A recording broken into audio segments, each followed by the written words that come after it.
I'm going to start with Hannah on the left here. So hello everyone, I'm Hannah, I'm 23 years old and I'm currently an SEO executive at Reflect Digital. So I've recently graduated from De Montfort University in Advertising and Marketing Communications. It was a 4-year course, a year with a placement year, which I also did at Reflect Digital, so really beneficial for me that I could actually literally walk out of university and go straight back into a job.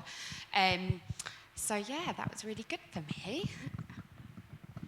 Hi guys, my name's Russ. I'm here to speak to you from the University of Kent. I started at Kent back in 2006, got a degree in computer science and cybersecurity as a master's. My current role is as a recruitment officer for the university, so I'll go and speak to students all over the UK and also further afield as well. So last week I was in Cyprus, in Luxembourg, next week I'll be in Stockholm, in Sweden. So I speak to lots of students about the benefits of going to university and sorts of things they might be interested in terms of modules, in opportunities for year abroad, year in industry schemes as well. Good morning, I'm Oliver Trailor, Managing Director of Runway Training. We're an apprenticeship provider working right across Kent and the South East, going into London. We work with very large companies like Holiday Extras or Medway Council down to small businesses, and we help place young people into apprenticeships, run those opportunities, including digital marketing. And another part of the work that I do is a lot of going out, talking to schools, talking to young people, getting them interested in apprenticeships, in enterprise, because I started the company aged 22 and have grown it ever since. Hello, my name is Becky Szekely. I work at North College as Marketing and Communications Assistant, and I completed my digital marketing apprenticeships for 18 months. Fantastic, thank you all. Now, before I ask questions, does anyone have any questions to get us going? I'll throw it out to you, or shall I warm you up first? I'll warm us up. I came prepared. So, let's start with Hannah. We'll go back along with the mic. So, what made you choose university? So you went to school locally? Yes, so I completed my A-levels at MGS, so just across the town. So I think for me, kind of being at a grammar school doing the whole sixth form A-level stuff, it was kind of as if university was the only route. Apprenticeships, things like that weren't necessarily talked about. And I think for me as well, I did really want to go down the university route. I thought, oh, it'd be such a great achievement if I could go and get a degree, like almost prove something to myself. But also, I initially was actually going to do sports therapy, and it wasn't until about 2 weeks that I was meant to leave to go and do my degree that I thought, hang on a minute, this isn't right for me. I don't feel ready to go to uni. I'm not convinced that's what I want to do. So ended up doing a gap year, did a bit of work, found out, did some proper research into what's available, because I didn't really know about marketing when I was doing my A-levels. And it was only until that I actually sat down properly, did some research, found out what I liked, what I thought I could be good at, that I thought, oh, I'm going to go down the advertising and marketing route.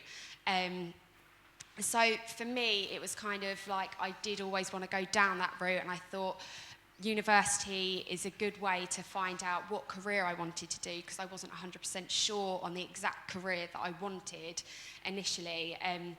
So yeah, I guess that's kind of my route into it. And then Mike, all the way to the other side to Becky. What made you choose an apprenticeship?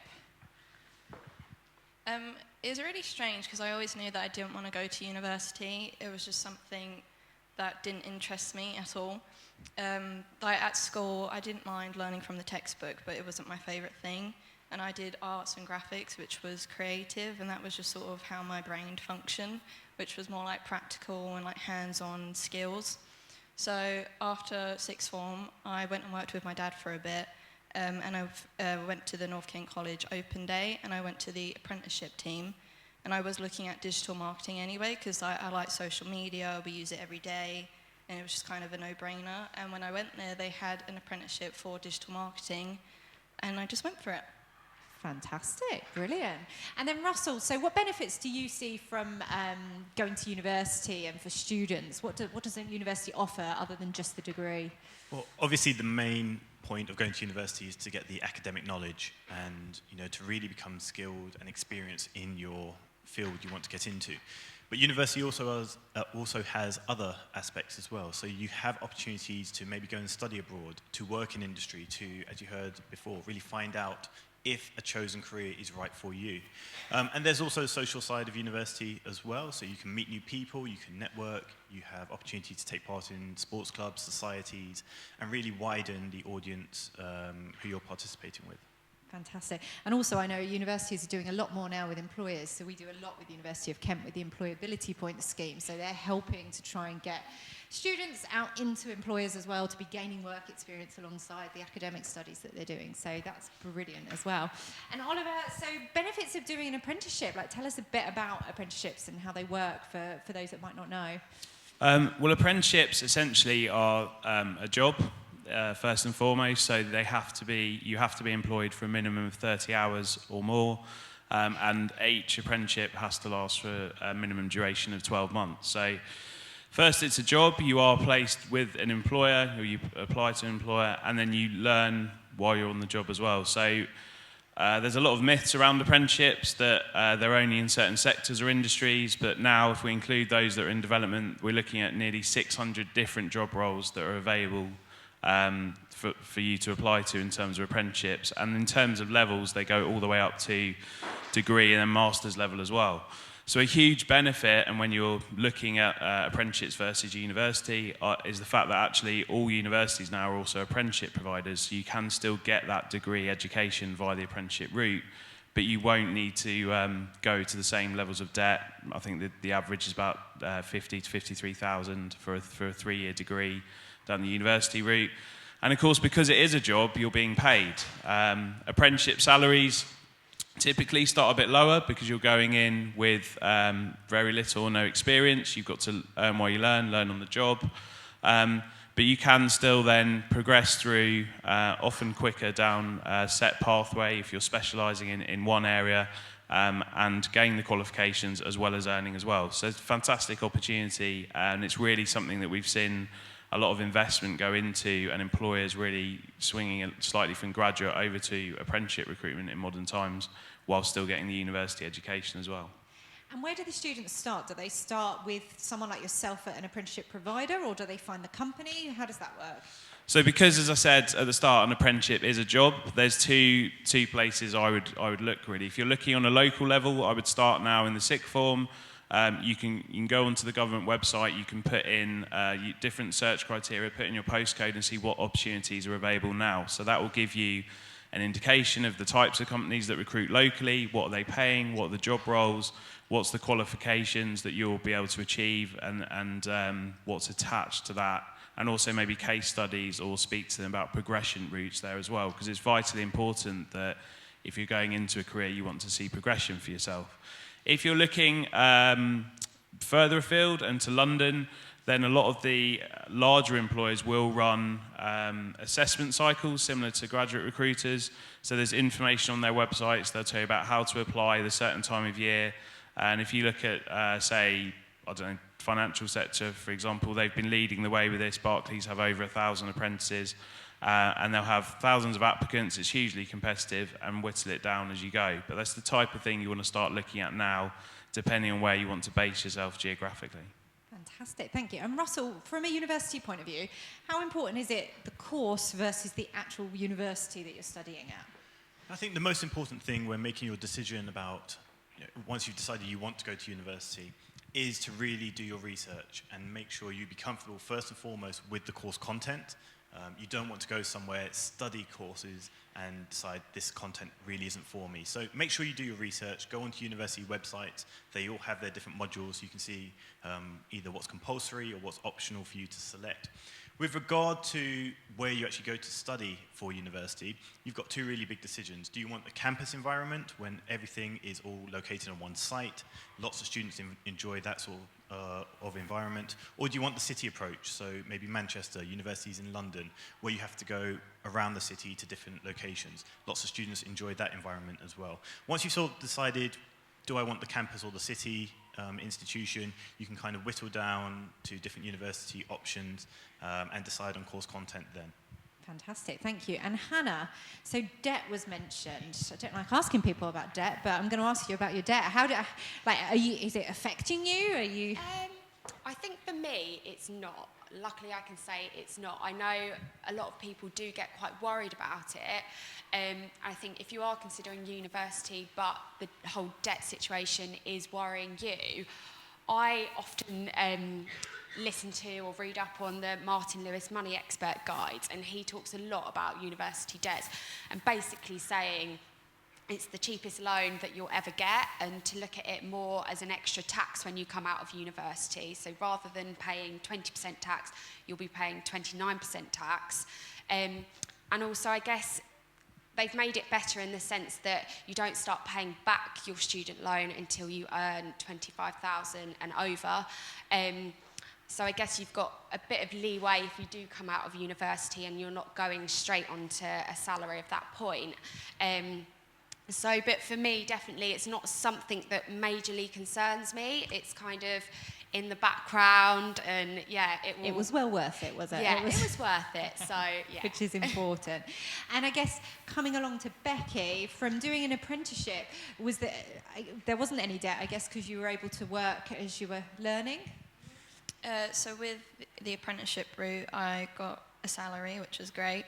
And the good thing is, going from sixth form, I'm obviously doing the subjects that I like, but as a progression route, I started earning money straight away, so I don't have to worry about debt in the back of my mind or anything like that, and it's just something that I don't have to worry about. I can just start with my CV.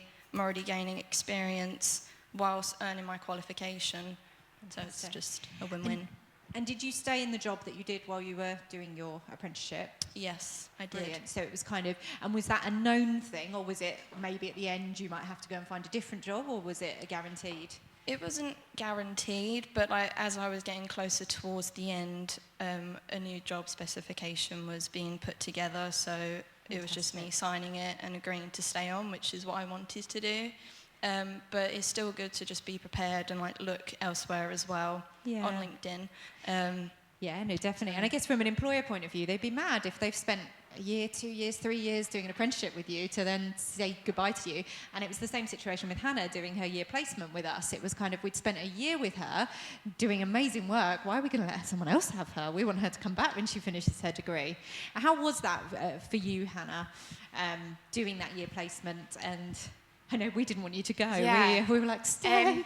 I think for me, it was the most valuable part of doing a university degree. I think so many people nowadays do have a degree that you need something that sets you apart from others. So if you do have the opportunity to do a placement year or an internship, then really do it. I was lucky enough to do a 6-month internship in my second year whilst at uni, then obviously went to Reflect to do my placement year, and you just learn the skills that you're not going to learn at university. And unfortunately, the modules now at university just can't keep up with the rate that digital marketing is changing. So they are often quite out of date. So you need something like a placement year where you can gain experience that is actually going to really support you when you do finish university and go out and try and look for a job.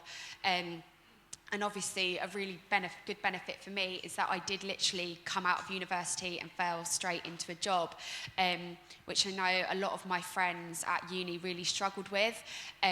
But likewise, those that did go and do a placement year, they were also really lucky that they could also go out straight from uni and land themselves a job.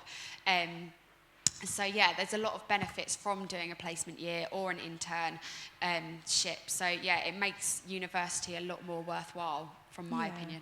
And I guess where the course content doesn't always stay up because the industry moves so quickly, you're still learning really great skills, though, that then you were able to apply. Yeah, definitely. And theory I think that doesn't change. Yeah, definitely. I think especially like your first and second year, you do learn a lot of the theory side of things, and then more what I noticed in my third year, that I was actually learning some of the things that I'd learned in my placement. So, for example, things like SEO and PPC started cropping up, and I thought, oh, that's really cool, like I've already got a bit of background knowledge on that. So it also really helped me in my third year. But again, it's something that I could take on with me once I'd finish, and then I can apply that in what I do now. Definitely. And another benefit Hannah had, because she was so good, she carried on working with us while she was at uni remotely. Did. So she was getting paid to do hours from university, which was good. Brilliant. So all these options are open. Employers will often, like, if you've made yourself invaluable to them, they're not going to want you to stop doing everything. Before I carry on, has anyone got questions? Have we got any hands up? Yeah, we've got one over here, and we've got one at the back. I'm going to start here, and then I'll come to the back. So my question is for Becky.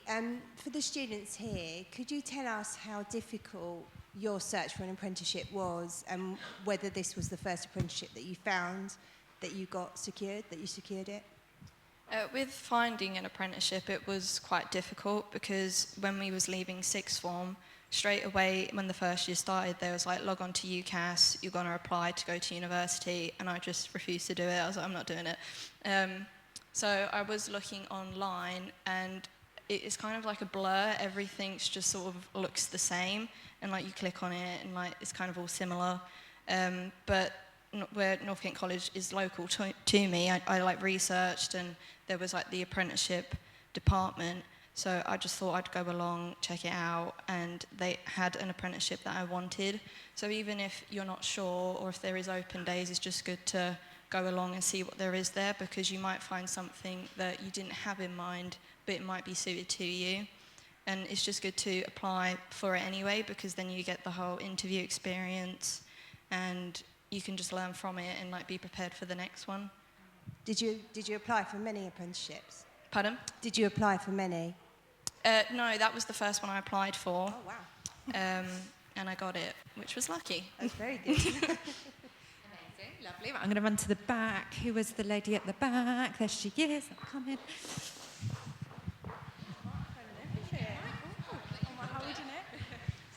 When would you say is like the best time to apply for apprenticeships for September? Sorry, so the best time to apply? Yeah, if looking for kind of the September coming. Yeah.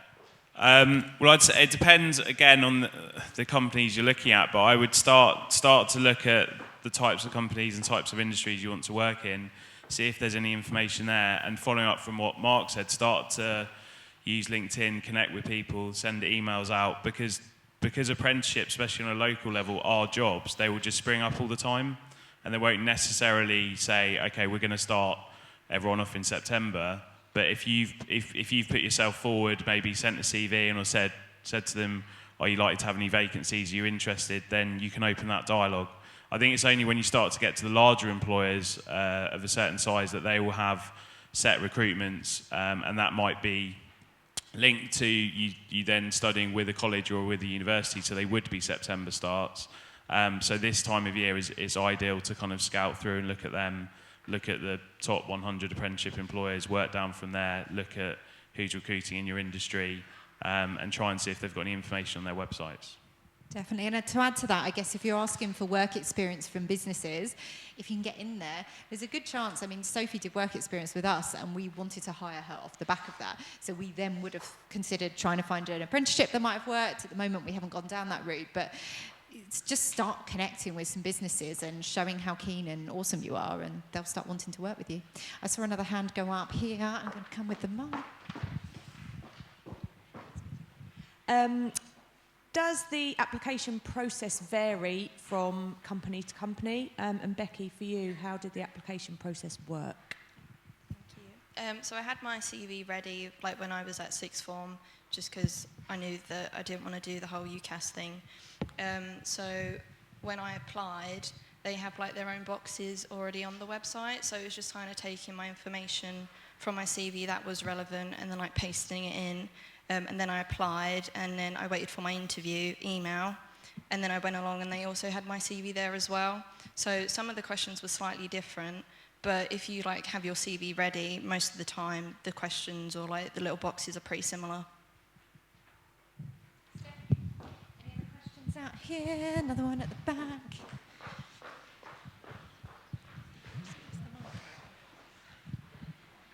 For jobs in London, like how necessary are degrees, or is there a lot of apprenticeship routes for London jobs?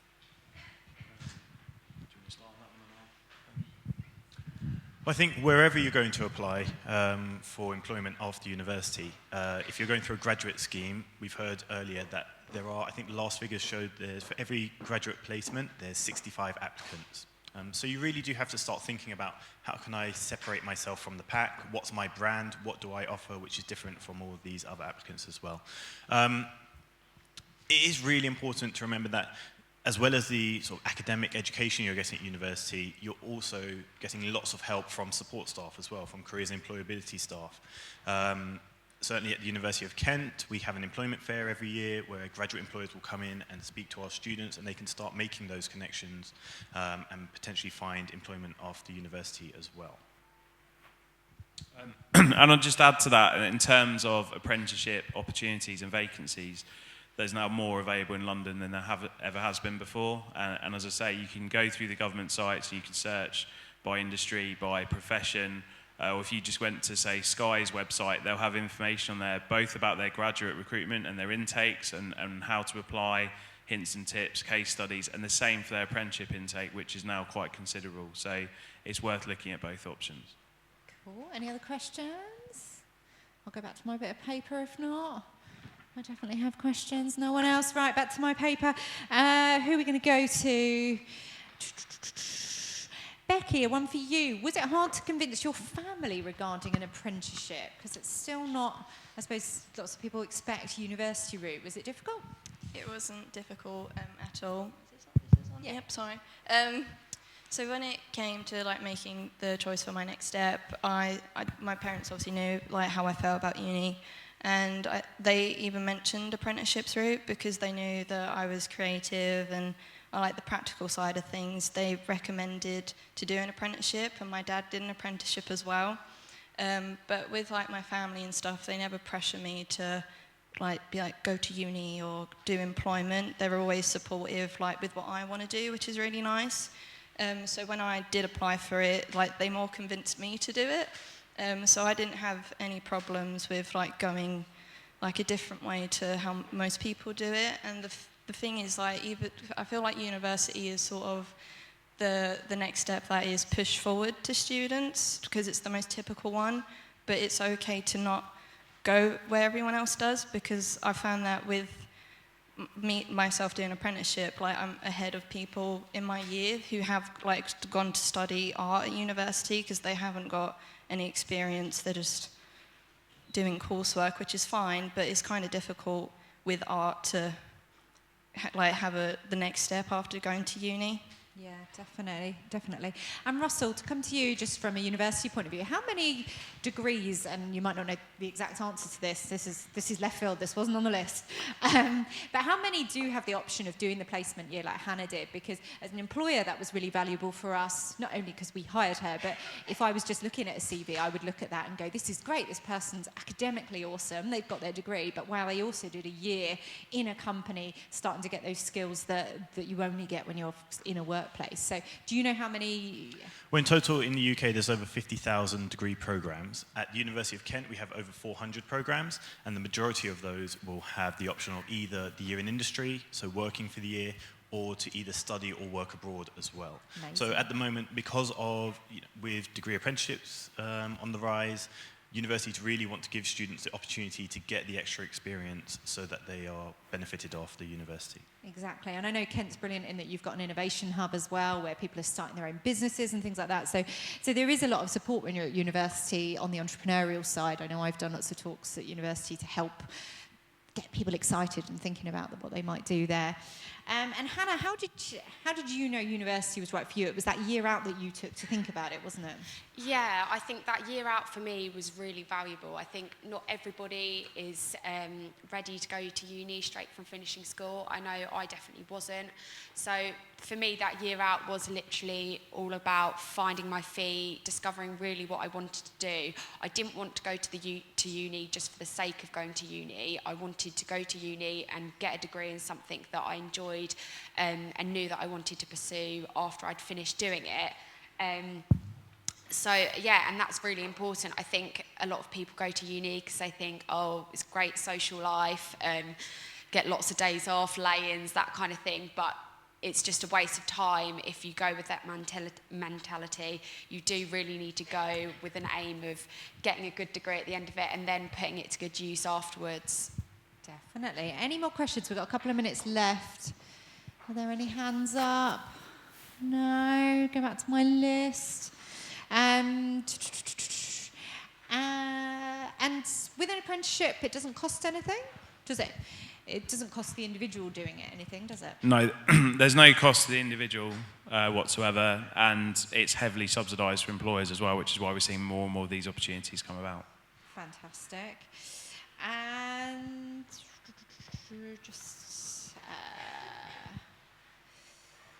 and Russell, back to the question I guess we were kind of talking about earlier, from the courses point of view at university, keeping them up to date and everything, how is that kind of happening in practice? Because I guess everything is moving so fast. Like, it's not a fault of the university or of schools or of anyone, because the world is moving faster than it ever has.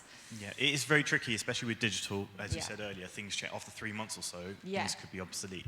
It is quite tricky with universities because essentially when a student comes to university, because of CMA laws, they are signing up to complete a specific course, and we have to advertise our modules in advance. So we have to teach the students those modules. Having said that, our academics do keep up to date with changing environments, particularly with the digital sort of sector, and they do try and incorporate those changes into their teaching within our module framework. Yeah, and I've seen the academics do that as well. They've invited us in to talk about things as well that are moving and changing, because it is difficult. Textbooks, the second it's printed, is probably out of date in digital because things are moving. So, no, that's good. I just wanted to make sure, because for me, both routes are an awesome route, and it's really trying to work out what's right for you, and if either of them are right for you. I didn't do either. I just started working. So it's finding what's best for you and what's going to be the right route. Have we got any other questions before we finish up for a break? Oh, we've got one. Brilliant. I'm coming to you. Regarding the work placement, is it easy to find it, or is it hard?